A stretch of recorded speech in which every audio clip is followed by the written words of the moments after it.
2026년 한 해 동안도 형통한 자로 살아가는 우리 모든 성도가 되시기를 주임으로 축원합니다. 자, 믿음의 조상 아브라함을 이어서 이제 그 4대 요셉에 대한 말씀을 오늘 드립니다. 요셉은 성경에 형통한 자라 이렇게 증언하고 있습니다. 성경은 인간이 잘되고 성공하고 높은 지위에 올라가고 큰 부자가 되었을 때만 형통이라는 말을 쓰지 않습니다. 실패하고 절망스러운 환경에 처하게 되고 가난하게 되고 회복 불능 상태에 빠졌을 때에도 형통이라는 말을 쓰고 있습니다.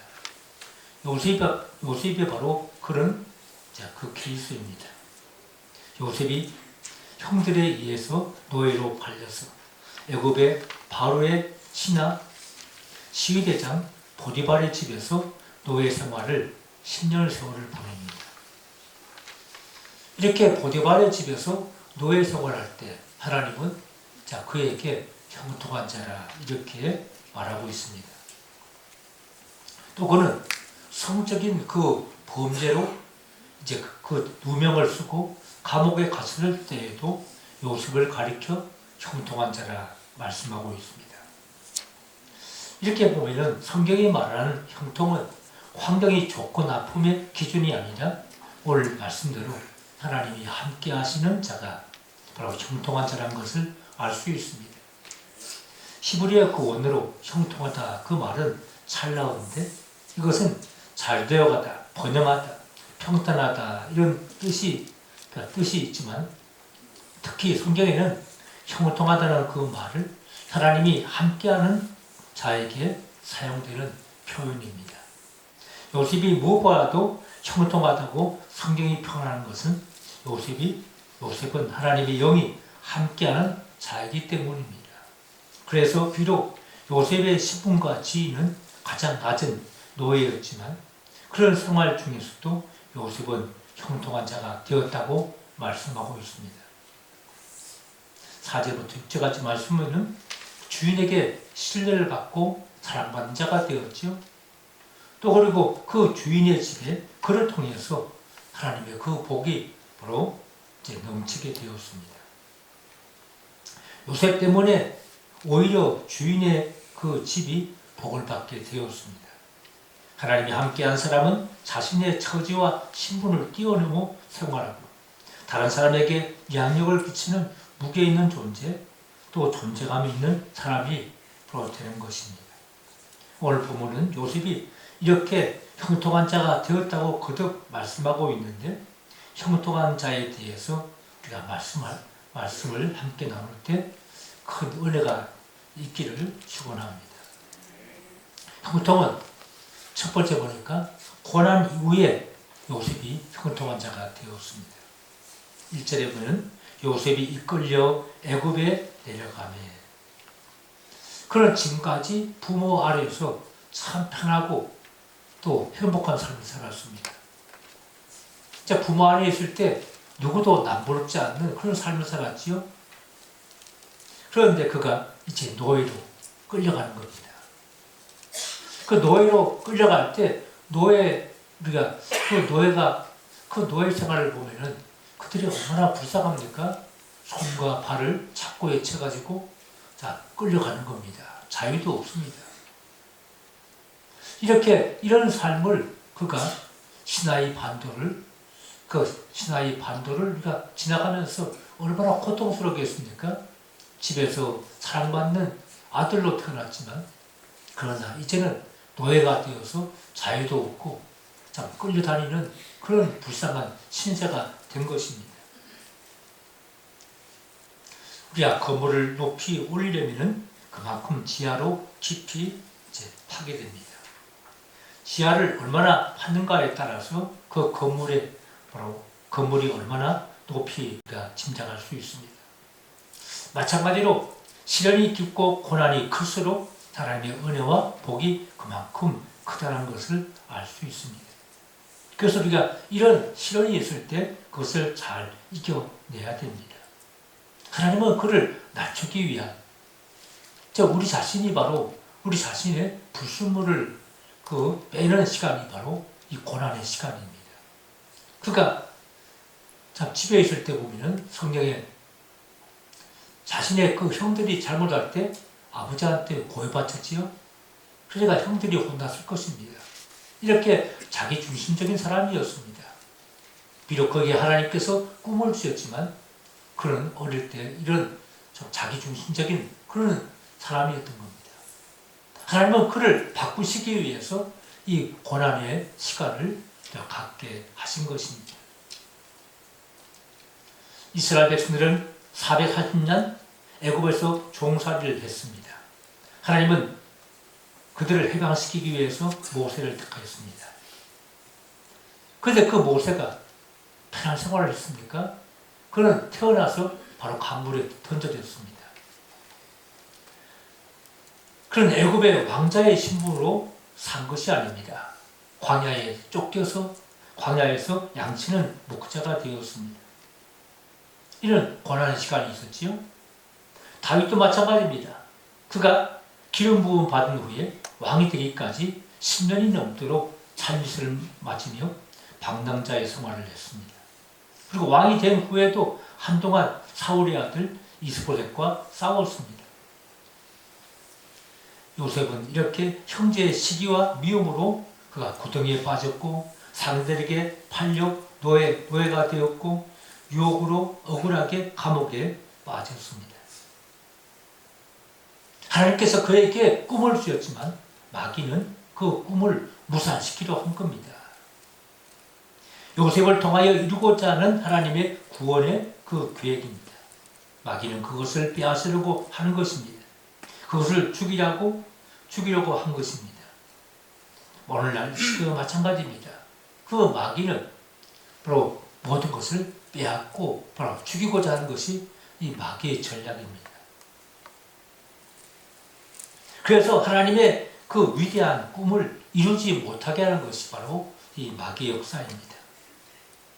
13년간의 내려감, 13년간의 그 고난의 시간은 바로 그가 다 깨어지고 바로 부서지는 시간이었습니다. 그가 노예로 끌려가면서 얼마나 애통하겠습니까? 아마 그는 노예로 끌려가면서 참 눈물을 흘리고 가슴이 쓰리고 고통스러운 그런 시간을 보냈을 것입니다. 하나님께서는 이렇게 그 눈물과 고통 가운데 하나님은 그를 다루셨습니다. 어쩌면 우리가 이런 고난의 시간이 누구나 사실은 다 있습니다. 이 고난의 시간을 통과한 것입니다.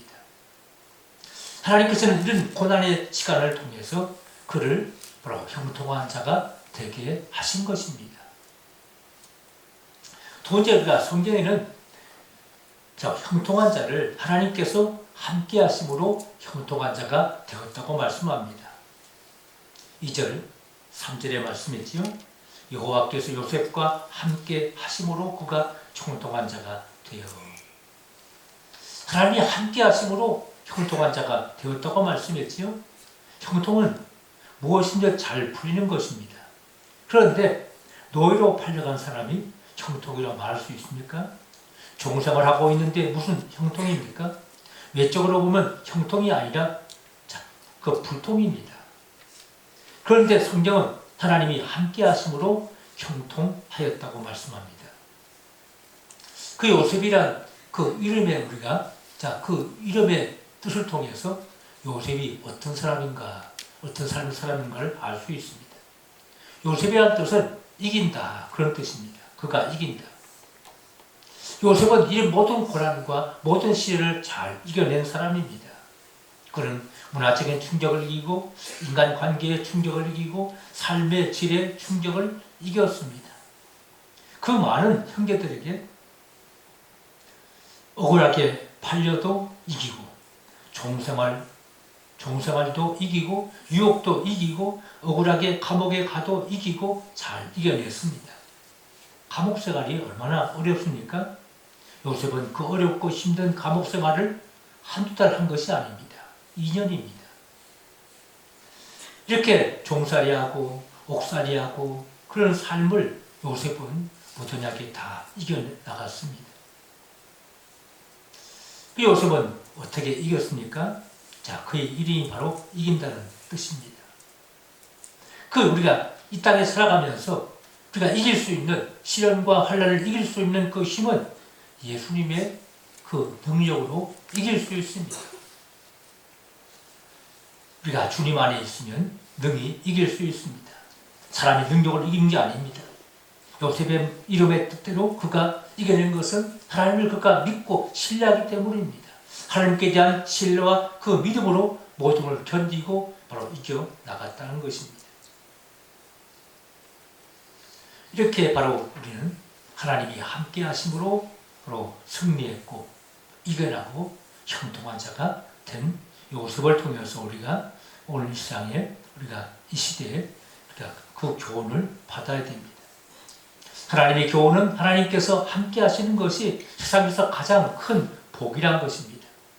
하나님 없이 크고 좋은 집에서 좋은 수능차를 굴리며 사랑하는 가족끼리 건강하게 잘 사는 것이 복이 아니라 옥중에 있어도 하나님이 함께 하시면 그 사람이 최고의 복을 받은 사람인 것입니다.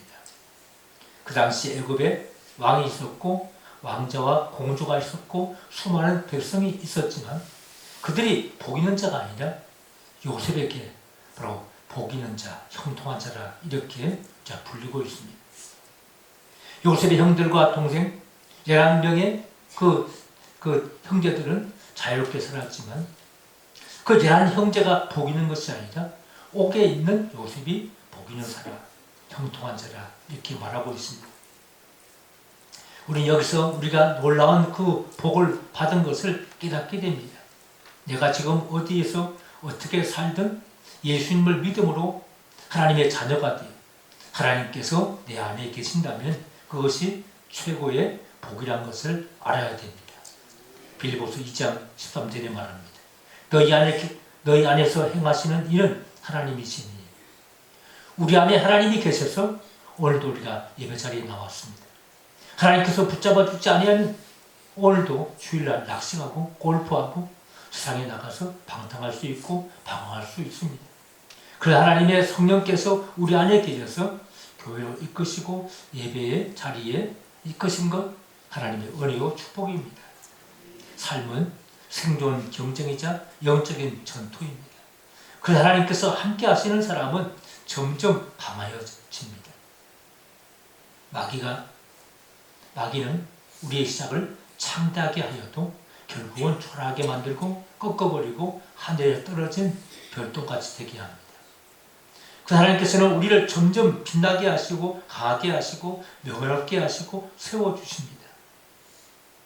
그러니 우리는 그 어떤 일을 만나도 그 문제가 나를 죽이려 해도 파도가 나를 휩쓸어 가려 해도 밀려가서는 안 됩니다.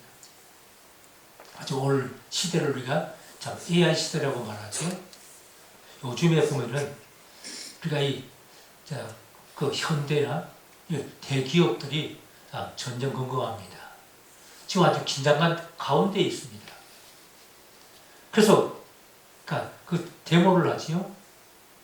이렇게 그 노조들이 데모를 해서 그 회사가 지금 중지된 상태에 있습니다. 그런데 요즘은 상황이 달라졌습니다. 그 그룹의 회장들이 껐떡하지 않습니다. 왜냐하면 이제는 사람이 필요 없는 시대가 됐다는 겁니다. 그래서 로봇가 다 일합니다. 이제는 로봇가 다 일하고 한 30명의 그 일감을 그 로봇 하나가 다 일을 해나갑니다. 그러니까 이제는 사람이 많이 필요 없는 시대가 되었습니다.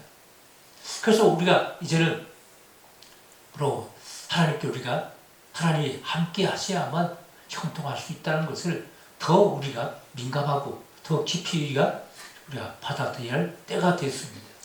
하나님이 함께 하지 않으면 기업이나 회사에서도 우리가 잘릴 수 있습니다. 젊은 사람들 한 50대만 돼도 벌써 그 명퇴를 합니다. 우리가 이런 시대에 살고 있습니다. 우리의 상황과 형편이 이런 시대에 살면서 우리는 하나님이 함께 하셔서 하나님께서 우리에게 아이디어를 주시고 하나님께서 우리에게 꿈과 비전을 주시고 그 일을 행할 수 있는 능력을 입혀주시고 할 때 우리가 바로 이런 어려운 시대에도 성공할 수 있고 형통할 수 있습니다. 하나님을 붙잡아야 됩니다. 그분이 함께 할 때 우리가 승리할 수 있습니다.